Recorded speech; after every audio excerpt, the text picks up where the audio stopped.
Hello and welcome to the future of technology in Pakistan. The global tech industry is projected to grow 4% this year to over $5 trillion, with an upside potential of 6.4%, according to CompTIA.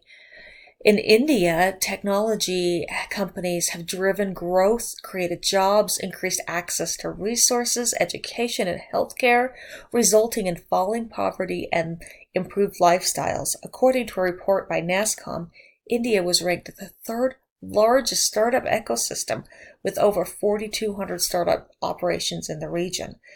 Which leads me to the question, well, what about Pakistan?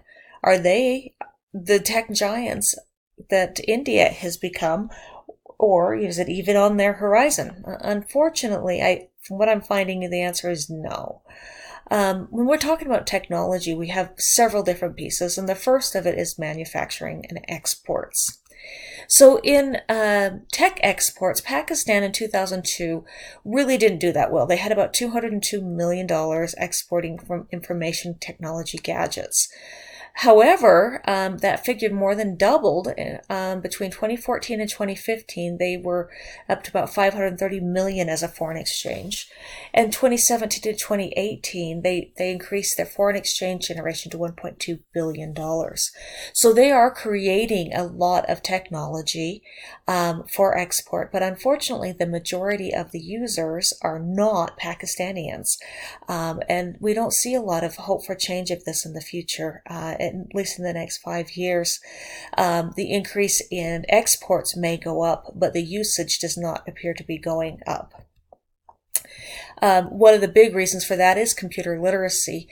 We find that the average person in Pakistan is not literate with a computer.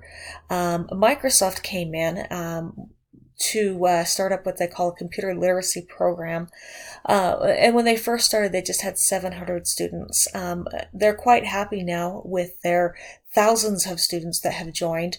However, thousands of students, when you're compared to the 200 million people who live in Pakistan, is really a very small percentage. They're struggling to be able to get this information and access to many of the people in Pakistan. Then one of the big reasons for this is the internet access. A lot of right now, only about half the populations have ability to get access to the internet. In fact, that meaning that it is available in where they live.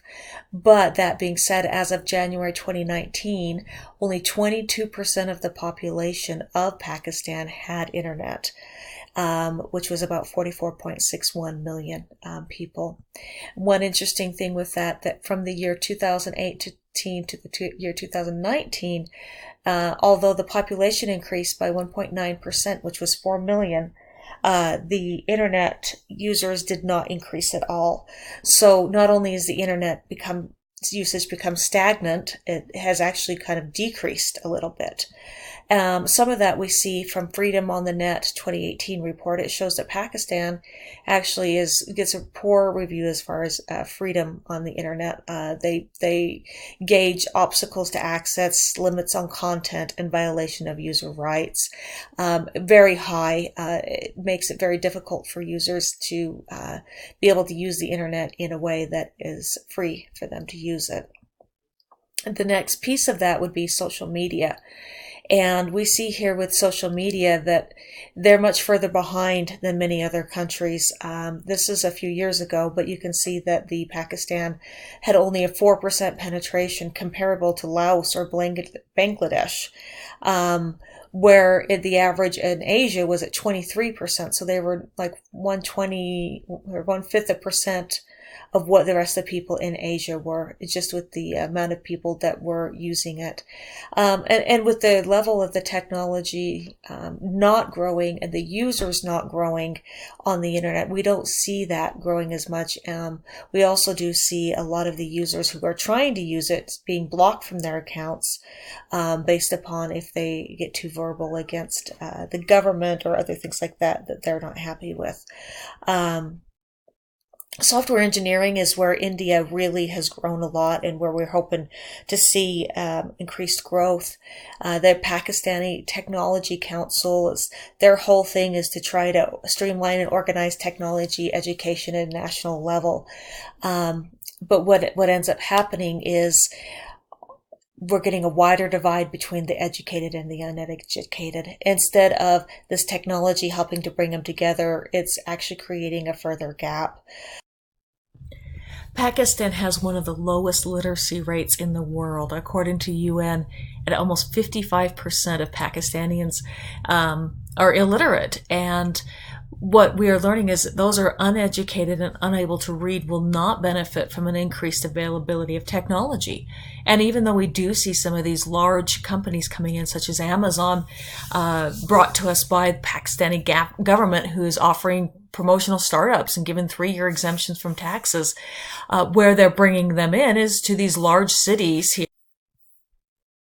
Each of these cities that I have marked here with a star, such as Islamabad or Karachi, are already industrialized cities. These are the cities that already have the educated and the literate here within Pakistan.